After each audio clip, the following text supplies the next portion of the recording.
이 자리에 나와 예배한 우리 모든 성도님 한 분 한 분이 선교의 빚진 자에서 선교의 빚을 갚는 주역으로 쓰임 받으시기를 주님의 이름으로 축원합니다.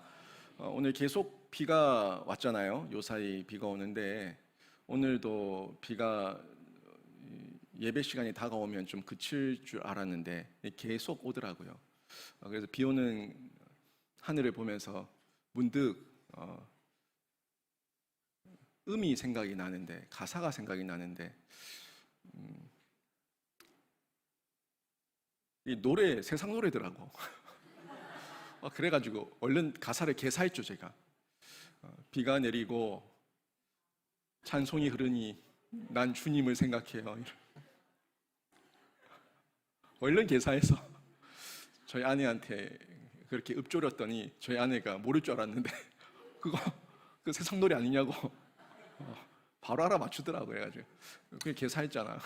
비가 내리고 찬송이 흐르니 난 주님을 생각해요.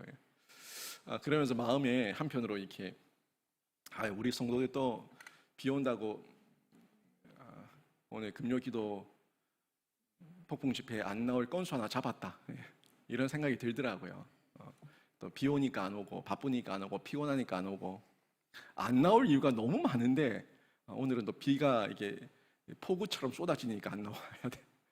그런 이유가 있을 것 같아서 비 오는 것보다 기도해야 될 이유가 더 많다고 제가 여러분에게 교회 좀 나오시라고 문자를 보냈는데, 여러분 우리 한국교회 한번 보세요. 제가 농담이 아니고 한국교회 우리 주변만 한번 보세요. 우리 대경로에만 봐도 금요기도회가 없는 교회들이 많습니다. 수요 예배가 없는 교회들이 많습니다. 갈수록 이 핑계 저 핑계를 대고 자꾸 예배를 한 개씩 없애는 거예요. 그러고는 말하기를 선택과 집중을 하기 위해서 그렇게 한다는 거죠. 참 자기 합리화도 잘하죠. 선택과 집중을 하기 위해서 수요 예배를 없애고 선택과 집중을 하기 위해서 금요 기도를 없애요. 그러면서 성도들이 바쁘니까 힘들어하니까 피곤하니까 그럼 예수 믿지 말지. 피곤한데 못하러 예수 믿어요. 저도 지난 3년을 쭉 돌아보면서 그래도 코로나 때 정말 정부에서 하지 말라고 너무 그럴 때 아주 저희가 간헐적으로 예배를 인터넷 예배 드렸던 거 외에 모든 예배를 끝까지 지키면서 사수했다는 게 그래도 저는 제 마음에 좀 뿌듯함이에요. 잘했다, 참 잘했다, 이런 마음이 들고요.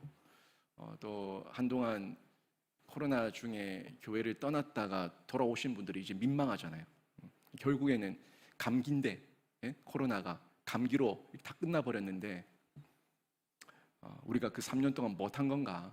그 3년 동안 그 두려워 떨면서 마치 죽는 것처럼 신앙을 이렇게 내팽개쳤던 우리들의 민낯이 어떤 수준이었는가 하는 부분을 명확하게 봤잖아요. 저희가 자꾸 핑계 대면 안 되고 어떻게든 기도해야 될 이유, 또 모여야 될 이유, 예배해야 될 이유가 훨씬 더 많다는 걸 늘 가슴에 새기시면서 여러분은 깨어서 예배하고 기도하는 신자 되시길 주님의 이름으로 축원합니다. 우리 교회 성도들이 그런 마음으로 나 하나쯤이 하지 말고 나부터 예배자로, 나부터 기도자로 하는 이 마음으로 내가 앉아있는 그 자리를 지키면 이 자리가 계속해서 차고 넘치는 은혜의 자리가 될 줄로 믿습니다.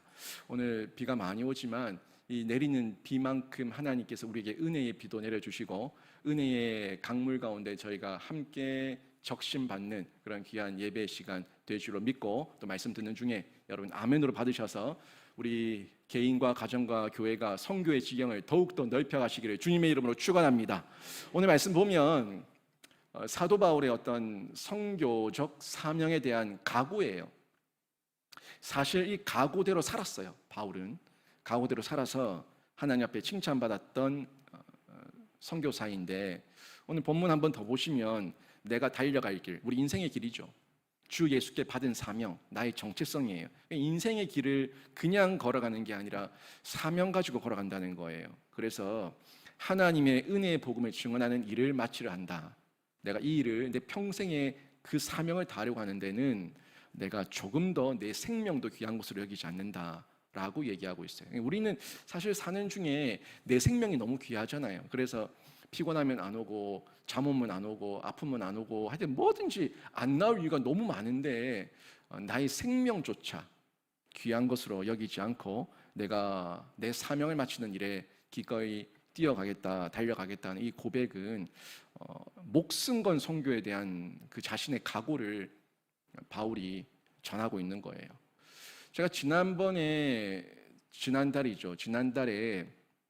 이기풍 목사에 대해서 쭉 얘기를 하면서 이기풍 목사가 제주도 선교로 부름을 받았던 그 내용까지 얘기를 하고 제주도에서 선교와 앞으로 이기풍 목사의 사역의 지경이 어떻게 펼쳐졌는지는 다음번에 얘기하겠습니다라고 말했는데 오늘 그 내용 이어서 가는데 이 이기풍 목사가 물론 바울과는 비교가 안 되겠지만 바울 같은 그런 자세와 정체성을 가지고 회심한 이후에 그렇게 자신의 온 생명 다해서 목숨 다해서 사명을 감당했던 한 분의 목사님이에요.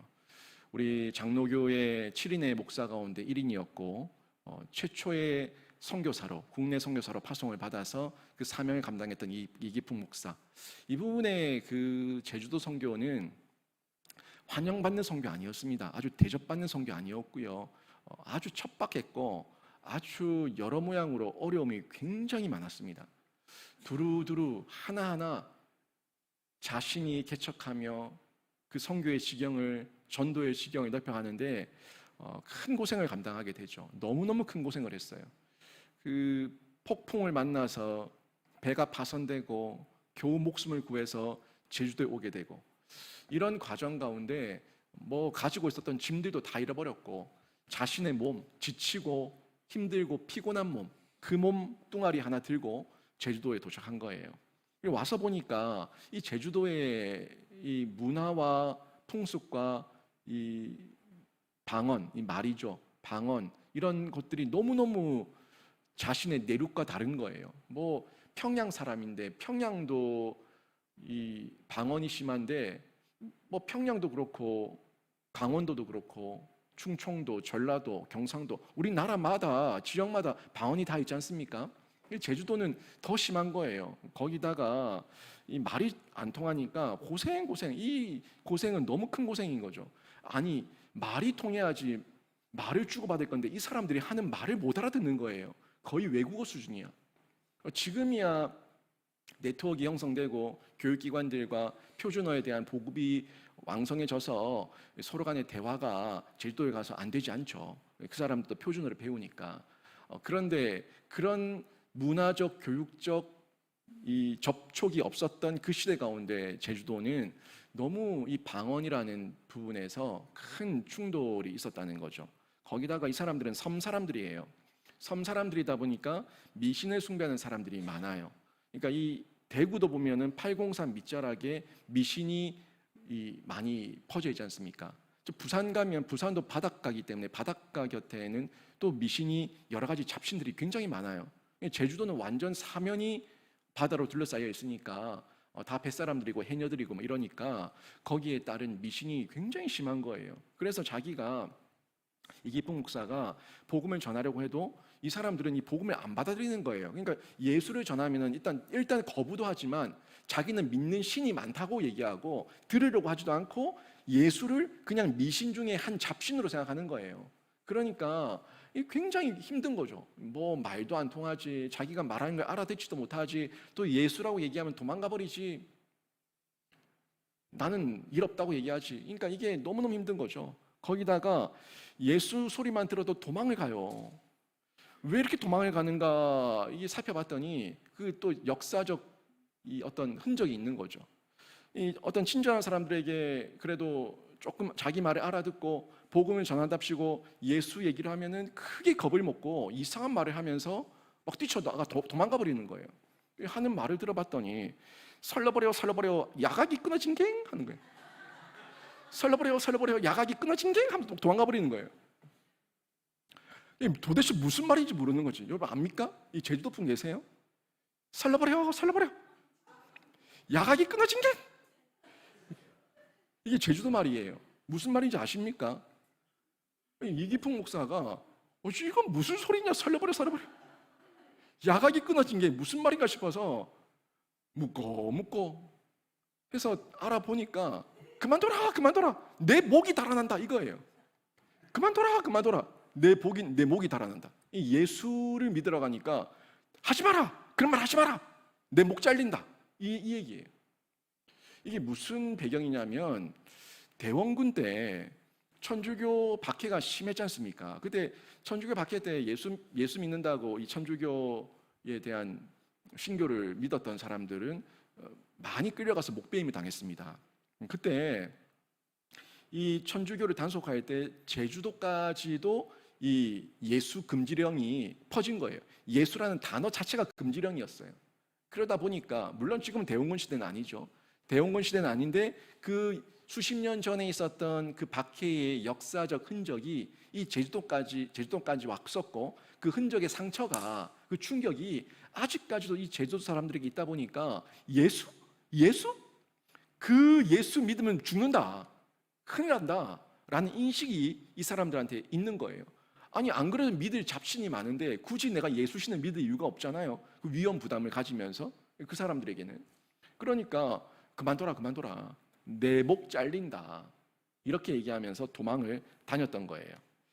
그러니까 이 제주도의 상황을 보세요. 뭐 문화라든지 풍습이라든지 방언이라든지 어떤 역사적 흔적이라든지 모든 게 어렵고 척박한 상황이었어요.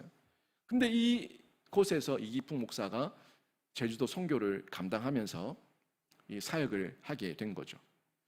제가 신대원 다닐 때 제주도 노회에서 우리 총신대 신대원에 요청을 하는 게 있었어요. 교육자를 좀 보내달라. 제주도에 교육자가 없다. 아니 그래 보세요. 신학생들이 다 이 내지에서 공부를 하는데 제주도까지 가서 누가 비행기 타고 가가지고 거기서 하겠습니까? 또 매주 왔다 갔다 비행기를 타고 학교 왔다가 사역하러 갔다가 학교 왔다가 사역하러 갔다가 이렇게 할 사람이 누가 있냐는 거예요. 그 비행기 값이 얼만데. 근데 교육전사 사례비 해봤자 얼마겠습니까? 그러니까 비행기 값 빼고 나면은 이거는 뭐 생활이 안 되는 거예요. 그러니까 누가 아무도 가지 않는 거죠. 그러니까 총신대 신대원에 정식으로 제주노회에서 공문을 보내서 우리한테 교육전사님을 좀 보내달라 요청을 한 거죠. 그러니까 학교에서 이거 대책을 세운다고 제주도 교회에 교육전사로 가게 되면 비행기 값과 장학금과 이런 부분들이 학교에서 지급하겠다. 그리고 그 외에 뭐 교회에서 사례비 받는 거는 그 교회에서 나름 형편 따라 받는 거고, 비행기 값 그리고 이 학비 이 부분을 학교가 장학금을 줄 테니까 좀 가라는 거예요. 여러분 많이 갈 것 같죠? 많이 안 가요. 결국에 여러분 비행기 값은 어차피 쓰는 돈이에요. 내한테 쌓이는 돈이 아니라 어차피 나가는 돈이에요. 장학금요. 서울에 있는 학교, 우리 교회도 당은 전도사님 전액 장학금 다 주고 있지만 웬만한 교회는 좋은 전도사님 모시려고 하면은 장학금 다 줘요. 뭐 좀 힘든 교회들, 좀 인색한 교회들은 뭐 절반, 100만 원 뭐 이렇게 주는 교회도 있지만 저는 저도 은혜를 입으면서 공부를 했고 또 강은 전도사님 좋은 분 잘 모셔서 오랫동안 사역할 수 있도록 배려해주기 위해서 저희 교회에서도 전액 장학금을 주고 있어요. 근데 보세요. 장학금 학교에서 안 줘도 교회에서 받아요. 굳이 제주도까지 가가지고 그 낯선 땅에서 어떤 전도사가 가려고 하겠습니까? 그러니까 사명 없으면 못 가는 거예요. 이게 현실입니다. 대구에도 교육자를 구하기가 너무너무 힘든데 제주도라고 가겠습니까? 서울 경기권이야 그 사람들이 전도사들이 가지만 그 외에는 안 가는 거예요. 뭐 소위 그래서 저 때도 이런 노래가 있었어요. 푸른 바다 나선이 봄 수원까진 가오리다. 푸른 바다 나선이 몸 수원까진 가오리다. 그 밑으로 못 가겠다는 거예요. 이게 여러분 현실입니다. 정말 저도 한 번씩은 참 이 사람들이 사명이 있는가? 라는 부분에서 이 생각이 의심이 생기는 거죠. 어떻게든 자신에게 유익이 되고 자신에게 스펙이 쌓이는 교회, 이런 교회만 있으려고 하는 거. 제가 이게 전부 다 이해 안 되는 건 아니에요. 저도 그런 마음이 있었으니까. 저도 뭐 사실 지금까지 있었던 교회 완전 초대형 교회는 아니지만 그래도 다 1,000명, 2,000명, 3,000명, 뭐 7,000명 이런 교회들이 있었기 때문에 그런 교회에서 배우고 또 제가 성장할 수 있는 교회인데 제가 가서 목회를 배울 수 있는 교회를 제가 선택했죠. 그런 교회를 갔는데 제주도 쪽에는 그런 교회들이 없다 보니까 다들 뭐 고만고만하니까 학생들이 안 가려고 하는 거예요. 근데 이런 곳에 이기풍 목사가 자원해서 가서 이 제주도 선교 사역을 감당했다는 겁니다. 아무튼 이기풍 목사가 가서 평탄하지 않았습니다. 그 속에 이루 말할 수 없는 갈등이 있었어요. 내적 갈등, 외적 갈등, 계속해서 갈등을 느끼며 사역을 감당하게 되는데 제주도에 도착하니까 뭐 짐도 다 잃었죠. 가지고 왔던 돈이고 뭐고 다 이 풍랑에 엉망이 돼버렸죠. 그러니까 아무것도 없어요. 힘들게 와서 잠잘 곳, 먹을 것의 문제가 자신의 실존의 문제인 거예요. 잠잘 데가 없고 먹을 게 없는 거예요. 이런 상황 가운데서 때로는 산기슭에서 때로는 바닷가에서 때로는 마구간에서 지친 몸을 맡기어서 잠잘 때가 있는 거예요. 그래도 나름 조선에서 처음으로 목사가 된 사람이고 또 나름 선교사들을 통해서 바른 신학을 배워서 공부를 했고 평양에 있을 때는 그래도 내 이름 좀 꽤나 날렸던 사람이고 먹고 사는 데는 문제가 없었던 사람이 이 이기풍 목사인데 제주도에서의 삶은 자신의 어떤 실존에 대한 문제, 정말 인생의 먹고 사는 문제에 대해서조차 고민을 해야 되고 이 위협이 느껴지니까 이 삶의 회의가 느껴지는 거예요. 아, 내가 지금 이러려고 이곳에 왔는가? 또 나름 복음을 전하려고 찾아가면은 자기를 서양 귀신 취급하고 또 자기를 도망 다니니까 사람 취급을 안 해주니까 이루 말할 수 없는 이 마음의 자괴감이 드는 거예요. 삶의 회의. 내가 이런 대접받으려고 여기 왔는가? 이런 생각이 드는 거죠. 내가 왜 이 제주 선교를 하겠다고 손을 들고 헌신을 해가지고 여기까지 와서 이 짓을 하는가 하는 이 마음의 후회가 막 일어나는 거예요. 그러다가 자기 합리화를 하기 시작합니다. 머리를 뱅뱅뱅 돌리는 거예요. 마치 우리가 그래 오늘만 날이가 다음에 선교 예배 가면 되지. 오늘만 날이가 다음에 뭐 하면 되지. 계속 자기 합리화하면서 나는 바쁘니까 나는 아프니까 나는 지금 피곤하니까 여러 가지로 계속해서 어떻게든 예배 안 하고 기도 안 할 머리를 돌리는 것처럼 이기풍 목사가 제주도에서 자기의 실존의 문제가 그렇게 닥쳐오니까 머리를 돌리는 거예요. 꼭 이곳에서 복음 전할 필요는 없잖아. 내가 평양 사람인데 평양으로 돌아가자. 평양에서 복음 더 열심히 전하면 되지. 말도 안 통하는데 내가 여기서 이런 대접을 받으면서 복음 전하는 그 1년 동안에 내가 평양에서 복음 전하면은 그 1년 동안에 더 큰 열매 내가 얼마든지 거둘 수 있어. 빨리 가자. 내 마음에, 자기 마음에 이런 합리화가 막 일어나는 거예요. 이렇게 자기 합리화로 무장을 하고 선교부에서 허락을 받아야 되니까 자기가 지금 여기 와서 어떤 고생을 하고 있고 무슨 고생을 하고 있고 어떤 상황인지 하나하나 글로 적습니다. 그리고 자기는 결심했다고. 나는 제주도를 떠날 거고 곧 평양으로 돌아갈 테니까 나에게 허락해달라. 이렇게 편지를 써가지고 이 선교부에 보낸 거예요. 이 선교부에도 모패 선교사님이 있다 보니까 그 모패 선교사님이 그 내용을 받고 답장을 보내게 됩니다. 모패 선교사님이 이기풍 목사한테 답장을 보냈는데 이렇게 보냈어요. 이기풍 목사, 편지 잘 받았습니다. 제주도 선교가 그렇게 어렵다니 참으로 안타까운 일입니다. 그런데 혹시 당신 기억하고 있습니까? 당신이 예전에 내가 평양에서 전도하고 있을 때 당신이 나한테 돌을 던졌죠. 그때 돌에 맞았던 내 상처가 아직까지 내 눈에 선명하게 보입니다.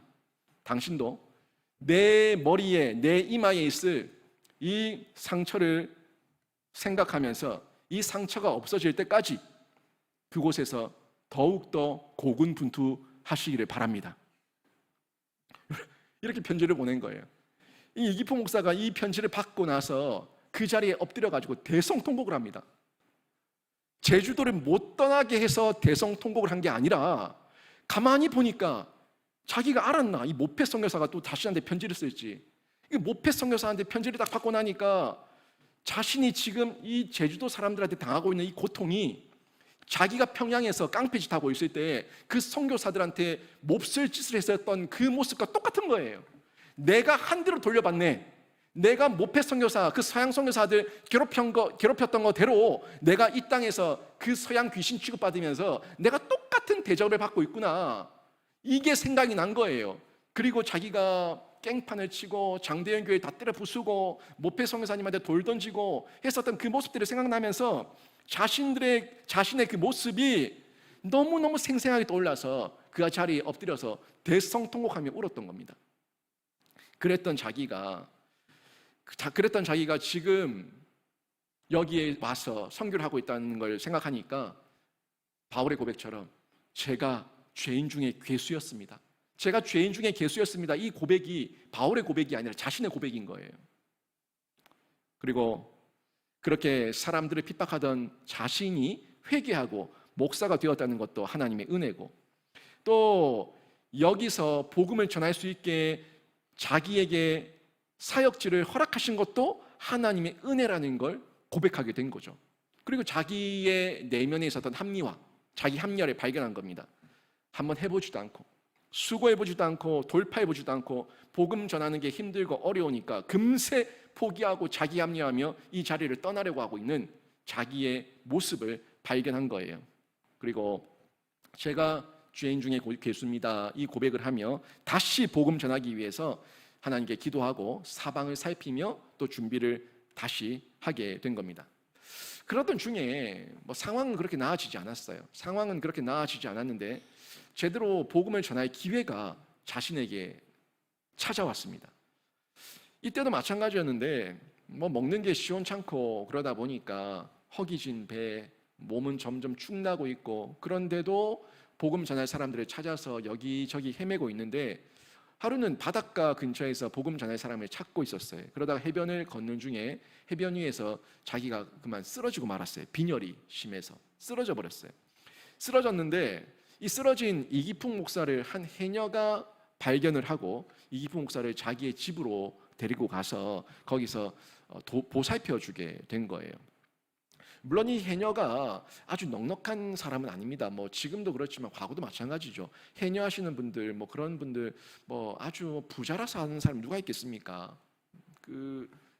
사는 게 어렵다 보니까 그렇게 해녀를 하시면서 살아가는데, 이 해녀도 넉넉하지 않은 상황 가운데 한 남자가 쓰러져 있는데 거의 죽을 것 같으니까 불쌍해서, 착한 해녀죠. 마음이, 긍휼함이 있어서 이 사람을 동네 사람들한테 얘기해가지고 자기 집으로 옮기고 거기서 한 며칠 돌봐주게 된 겁니다. 돌봐주는 가운데 이기풍 목사가 정신을 차리게 되고 기력을 회복하게 됩니다.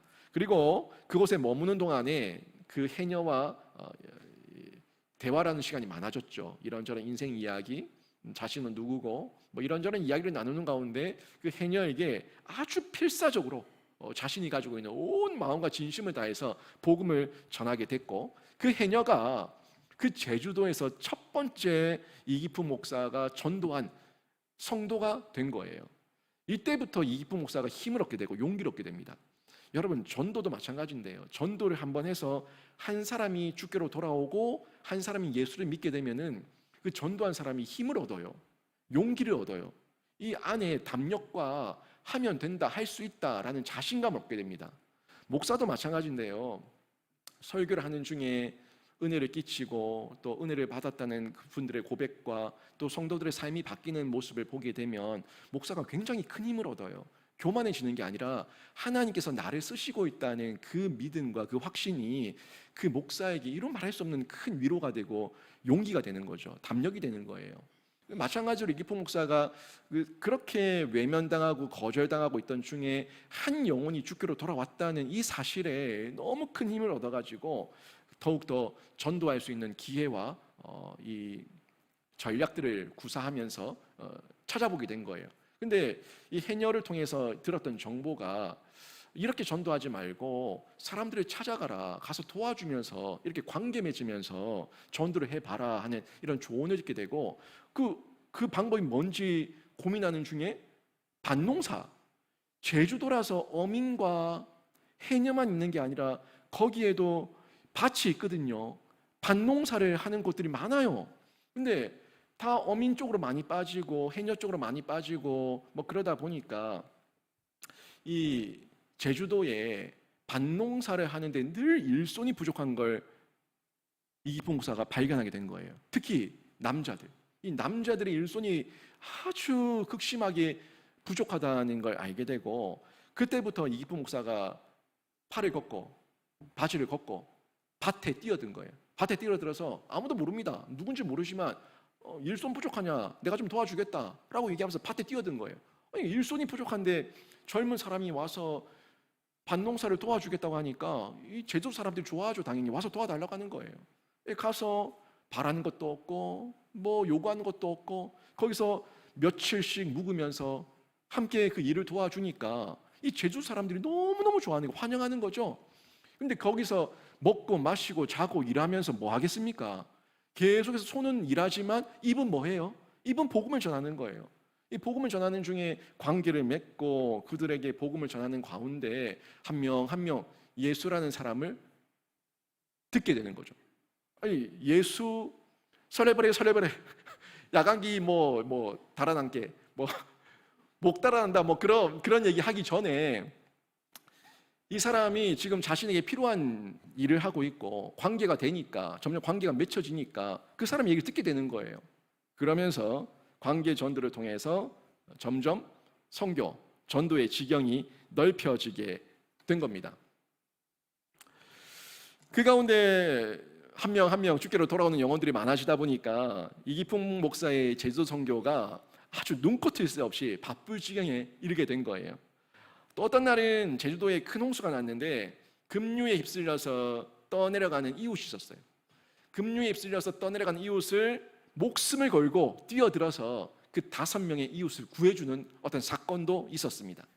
이런 이기품 목사의 이야기가 한 해, 2해 시간이 지나가면서 제주도 전역에 이래저래 소문이 나고 좋은 소문이 난 거죠. 좋은 소문이 나고 또 그 사람 이기품 목사에 대한 인지도가 높아지면서 전도의 열매가 조금씩 맺히기 시작한 거예요. 이렇게 이기품 목사가 전도 선교를 하는 중에 그 목사의 흔적, 우리 이기품 목사의 흔적이 제주도 곳곳에 아주 많습니다. 제주도에 한번 가보시면 이제는 여행만 하지 마시고 제가 오늘 말씀드리는 이기품 목사의 흔적을 한번 찾아서 그 교회들을 한번 방문해 보시기 바랍니다. 다 있어요. 곳곳에 이기품 목사가 개척한 교회들이 아주 많이 있습니다. 제일 먼저 처음 개척했던 교회가 제주도 성안교회입니다. 그 다음에 제주도 금성교회, 삼양교회, 성읍교회, 조춘교회, 모슬포교회, 한림교회, 용수교회, 세화교회, 이렇게 많은 교회를 이기품 목사가 선교하는 가운데 개척하게 된 거예요. 그래서 1912년, 그러니까 1907년에 동로회가 구성되고 1908년에 이기품 목사가 제주도 선교사로 파송이 된 이후 1912년, 거의 한 4, 5년 지났죠. 1912년 조선 예수교 장로회 총회 1회 총회인데 우리 조선 예수교 장로회 총회 첫 번째 총회 기록에 보면은 제주도에 대한 교인 교세 규모가 기록되어져 있습니다. 그 기록에 보면 제주도 교인이 약 410명이었다고 기록하고 있어요. 그리고 예배당이 3개가 있었고 그리고 기도의 초소가 5곳이 있었고 매주 모이는 남녀가 300여 명에 이르렀다. 이렇게 조선 장로회 총회 기록에 남겨져 있습니다. 그러니까 전체 교인이 약 410명 정도 되고 그래도 매주 출석하는 성도가 300여 명, 예배당은 3군데, 기도 초소는 5군데. 굉장한 발전이죠. 이런 열매를 거두게 된 거예요. 그리고 이 이기품 목사가 사역했었던 그 시간에 보면은 결국 1908년부터 1915년까지 7년간 이기품 목사는 제주도에서 선교 사역을 감당하게 되거든요. 그 이후에도 제주도 교회들이 머물러 있지 않고 계속 성장하고 성숙하면서 목회자들을 통해서 그 현지 목회자들을 통해서 선교의 지경, 전도의 지경이 넓혀졌다는 것을 저희가 지금 제주도 교회들을 통해서 확인하고 볼 수가 있는 거죠. 그리고 난 다음에 1915년까지 사역하고 1년간 안식년을 가지게 되었어요. 1년 동안 안식년을 가지고 그 이후에 다시 제주도로 간 것이 아니라 이제 전라도 쪽으로 자리를 옮겨서 목회를 하시게 되는데 1916년에는 전라노회의 부름을 받아서 광주 북문안 교회. 이 옛날에는 그 교회 이름을 뭐 남문안, 동문안, 세문안, 뭐 북문안 뭐 이렇게 이름을 지었어요. 뭐 문 바뀌면은 북문 박교회, 뭐 동문 박교회 뭐 이렇게 지었어요. 그러니까 북문 안에 있는 전라도 광주 성 그 북문 안에 있는 교회라고 북문안 교회였겠죠. 이 교회에 이익풍 목사가 개척한 교회는 아니지만 초대 목사로 부임을 하게 됩니다. 뭐 여기도 제주도에 비하면은 여건은 좀 나을지 몰라도 과거에 있었던 평양은 굉장히 큰 도시였으니까 평양에 비해서는 뭐 낯선 곳이고 또 생활이나 여러 가지 면에서 어려움은 계속 있었죠. 하지만 뭐 제주도에 비하면은 뭐 이루 말할 수 없이 큰 발전이었고 자신에게 또 하나님께서 더 열심히 사역하라고 주신 기회라고 생각하고 제주도에서 목숨 걸고 사력을 다해서 선교했던 것처럼 이 전라도에 가서도 이기풍 목사는 선교 사역을 전도 사역을 힘있게 감당하게 됩니다. 이렇게 사역하던 중에 1919년도에는 순천읍 교회에 부임을 하게 되고 1923년도에는 전남 순천교회 목사로 청빙이 돼서 부임을 하게 되고 1924년에는 고흥교회로 부임하게 됩니다. 그러다가 1927년 제주 성내교회로 다시 돌아가서 제도 사역을 조금 더 감당하시고 그리고 1933년에는 전남 벌교교회로 오셔서 다시 사역을 하시게 됩니다. 그러니까 전라도와 제주도를 계속 오가면서 이렇게 사역을 하셨던 부분이죠. 뭐 이익풍 목사님의 이런 흔적을 보면 아니 목사님이 왜 이렇게 돌아다닙니까? 라고 생각할 수 있는데 지금이야 목회자들의 수급이 많지만은 예전에는 순회 목회를 많이 했죠. 한 분의 목사님이 돌아다니면서 목회하기도 하고 또 자신의 소속이 어디냐 소속은 있어야 되니까 이렇게 다른 교회에 어떤 교회에 적을 두기도 하셨는데 그런 면에서 뭐 쫓겨나거나 교회 문제가 있어서가 아니라 이 교회들을 세우기 위해서 필요에 따라서 교회를 가시고 그곳에서 청빙에 응하셨다는 거죠. 아무튼 이렇게 여러 교회를 다니시면서 이기풍 목사님이 열정적으로 전도와 선교 사역을 이어가게 됩니다. 그리고 1934년에 여수군 남면에 있는 우항리 교회가 있는데 이제 칠순의 늙은 몸으로 아무도 가기 싫어하는 이 교회 아주 작은 교회에 가셔가지고 작은 섬인데 이 작은 섬인 우항리 교회에 가셔서 사역을 하시게 되죠. 이 우항리 교회 아직도 있습니다. 규모가 좀 있어요. 교회고요. 이렇게 사역을 쭉 하시다가 계속 복음을 전하시고 말씀을 강론하셨는데 1936년에 대해서 문제가 생겨요. 일제가 이때부터 우리 나라에 우리 민족에게 일제의 신사참배를 강요하게 됩니다. 이게 참 부끄러운 역사죠. 우리 1938년 우리 조선 장로회 총회에서 신사참배를 결의했죠. 굉장히 우리 교회의 부끄러운 역사입니다. 그때 목숨 걸고 순교하시면서까지 신사참배를 거부하셨던 분이 있는가 하면은 노회에 총회에 정치한다는 사람들은 그 순사들 일본 순사들의 위협과 협박과 고문에 못 이겨서 결국에는 그 일본 순사들의 감독 아래 목사 한 명 앉으면 그 옆에 순사 한 명 앉고 해서 손 찬반을 드는데 그 순사가 다 지키고 있으니까 옆에서 칼 차고 그 위협에 못 이겨서 찬성표를 던져서 결국 우리 조선의 우리 뿌리를 찾으면 조선 장로회 총회에서 조선 장로회 총회에서 조선 예수교 장로회 총회에서 이 신사참배를 1938년에 가결했었던 아주 부끄러운 역사가 있어요. 그 앞전이죠. 36년에 이렇게 신사참배를 강요할 때 이기풍 목사는 결코 있을 수 없는 일이니까 목숨 걸고 앞장서서 정면에서 맞서 싸웠습니다. 그러다가 1938년에 이기풍 목사에게 일본이 미제 스파이라는 이런 죄목을 붙여가지고 이기풍 목사를 체포해서 감금하게 됩니다. 이때 같이 감금됐던 분들, 체포됐던 분들이 이기풍, 오석주, 나덕환, 김상두, 김순배 목사 이런 분들이 다 잡혀 들어가게 됐어요. 그리고 가서 뭐 했겠습니까? 엄청난 고문을 당하는 거죠. 신사참배해라, 못한다, 해라, 못한다. 그 엄청난 고문과 고초와 취조를 당한 거예요.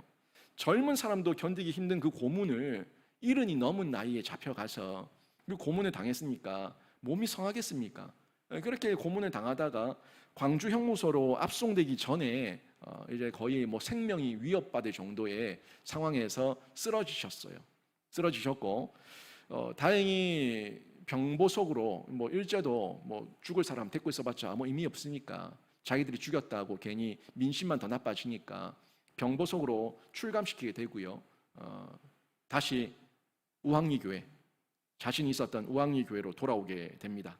하지만 이미 심한 취조와 고문으로 상할 대로 상한 이 목사님의 몸은요, 회복이 힘든 상황이었고 결국 1942년 6월 20일 77세의 나이로 우왕리 교회에서 소천하셨습니다. 이 우왕리 교회도 여러분 기회 되시면 전라도 쪽으로, 전남 쪽으로 가셨을 때 한번 방문 한번 해보시면 의미가 있겠죠. 저희 교회도 이후에 이런 어떤 국내 선교지 흔적들을 좀 찾아갈 수 있는 기회가 되면 참 좋겠다 싶은데, 이런 역사의 흔적들이 우리 한국 땅 가운데 아주 곳곳에 많이 남아 있다는 거예요. 여러분 어떻습니까? 이기포 목사님이 이렇게 복음을 전하고 선교하는 사역 가운데 그분이 남겨놓은 흔적, 그 열매, 그 선교와 전도의 이 풍성한 열매들은 이루 말할 수 없이 아주 많죠. 깡패였던 사람, 평양에서 행패를 부리며 교회를 때려 부수며 선교사님의 얼굴에 돌을 던지던 사람이, 그 사람이 이렇게 예수를 믿고 난 다음에 생애가 바뀌고 완전히 새로운 인생, 완전히 탈바꿈한 인생으로, 인생 역전, 그렇게 살아가게 된 거예요. 아주 영광스러운 불꽃 같은 인생으로 이 땅을 살아가게 되는데, 정말 이기포 목사님은 이 땅에서의 선교의 불꽃이었습니다. 전도의 불꽃이었어요. 불꽃처럼 살고 그가 남기고 그가 전한 거는 자신의 불이 아니라 예수의 불, 성령의 불, 이 불을 전한 거예요. 자신은 그저 불을 튀기는 도구로 이 땅에서 잠시 튀었다가, 잠시 반짝했다가 다 사라지고 말았어요. 하지만 그 사람이, 이 이기포 목사님이 남겼던 그 튀었던 불꽃은 성령의 기름 부음 가운데 이 한국 땅에 번지게 되고 불이 붙게 되고, 이 한 사람이 전한 복음이 제주도와 전라도의 전역에 확산되어서 나라와 민족의 운명을 바꾸는 마중물이 되었다는 거예요.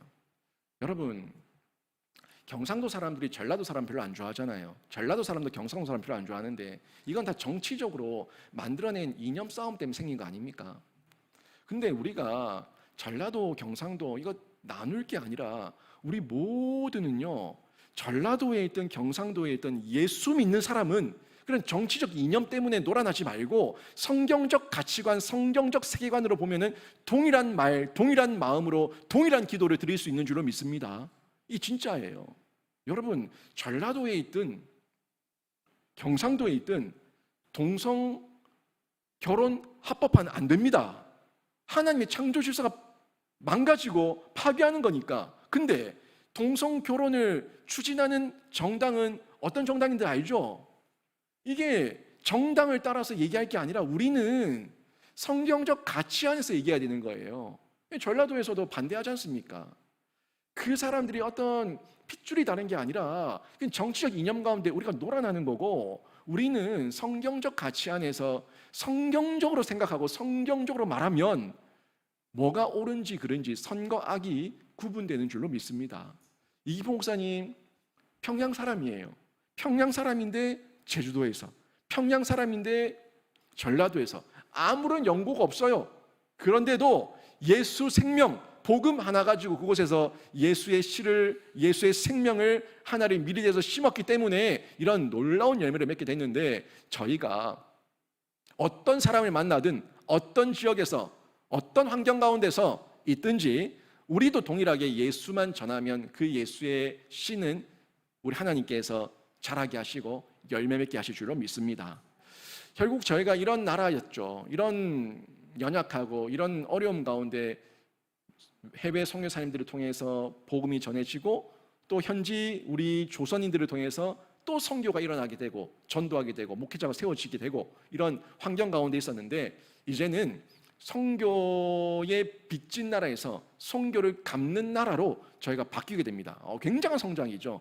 선교사를 이제 파송할 수 있는 이런 나라로 성장하게 된 거예요. 이기풍 목사님을 통해서 조선 사람들의 삶을 바꿔놓은 이 복음은요, 조선 땅에만 머물러 있지 않습니다. 여러분에게 들어간 구원의 복음이 여러분 안에만 머물러 있으면은 그거는 병든 복음이에요. 여러분 가정에 들어간 그 복음이 여러분 가정에만 머물러 있으면 그 병든 복음이에요. 나에게, 우리 나라와 우리 민족에게, 우리 가정에 들어온 복음은요, 머물러 있으면 안 되고 흘러가야 돼요. 흘러서 또 다른 사람을 적시고 또 다른 사람에게 생명을 전해야 된다고요. 결국 우리 조선 땅을 찾았던 해외 선교사님들을 생각해 보세요. 그분들이 이 땅 와서 얻은 게 뭐가 있습니까? 자신의 배우자가 죽고 자신의 자녀가 죽었어요. 자신의 모든 인생을 걸고 자기도 죽어가면서까지 복음을 전했어요. 그 사람들은 복음을 들고 조선 땅을 찾아서 정말 하나님을 사랑하는 마음으로 복음 전하겠다는 그 사명 하나만 가지고 이 땅을 찾아서 복음을 전했는데, 그 모습이 아름답지 않습니까? 그 발걸음이 정말 복된 걸음이고 아름다운 발걸음이에요. 마찬가지로 그렇게 해외에서 우리나라에 와서 복음을 전했던 그 선교사님들의 본을 그대로 받아서 우리 조선 사람들도 우리가 예수 믿고 난 이후에 우리도 저 선교사님들처럼 해외로 나가서 복음을 전해야겠다라는 마음이 초반부터, 우리 한국 초대교회부터 우리 교회 안에 선교적 가치관으로, 세계관으로 자리 잡고 있었습니다. 그러니까 우리나라는요, 아주 보기 드문 나라예요. 선교 역사 이 짧은 기간에 이렇게 세계 두 번째로 선교사를 많이 파송한 나라? 세상에 유례가 없습니다. 그러니까 처음부터 정말 좋은 선교사님들에게 제대로 교육받았고 제대로 신앙 전수를 받았기 때문에 정말 복음 앞에서, 선교 앞에서 열심이었다는 거죠. 조선인들이 이제 복음을 들고 열방으로 나가기 시작하는데, 처음에 동노회가 1907년에 구성됐다고 얘기했죠. 그리고 난 이후에 이 조선 예수교 장로회가 1912년에 여러 노회가 구성이 되고 처음으로 총회가 구성이 돼요. 노회가 모여야지 총회가 되니까 이 총회가 구성되는데, 동노회 때에 이기풍 목사님을 국내 선교사로 1호 파송했지 않습니까? 이제 총회가 구성됐으니까 더 넓혀서 해외로 선교사를 파송하자, 이렇게 결의를 하게 된 겁니다.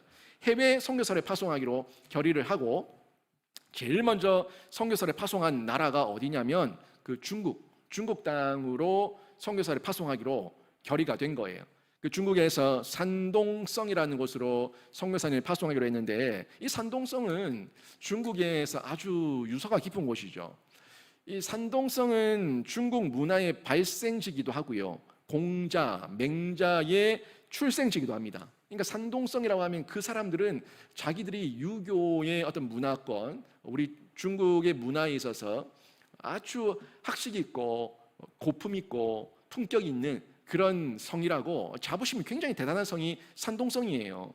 근데 이곳에서 수많은 외국 선교사님들이 들어가서 복음을 전했는데 열매가 없었어요. 그러니까 그만큼 유교의 문화권이 강하다 보니까 해외 선교사님들, 대단한 선교사님들이 많이 들어갔지만 열매 없이 철수했던 곳이 산동성이었습니다.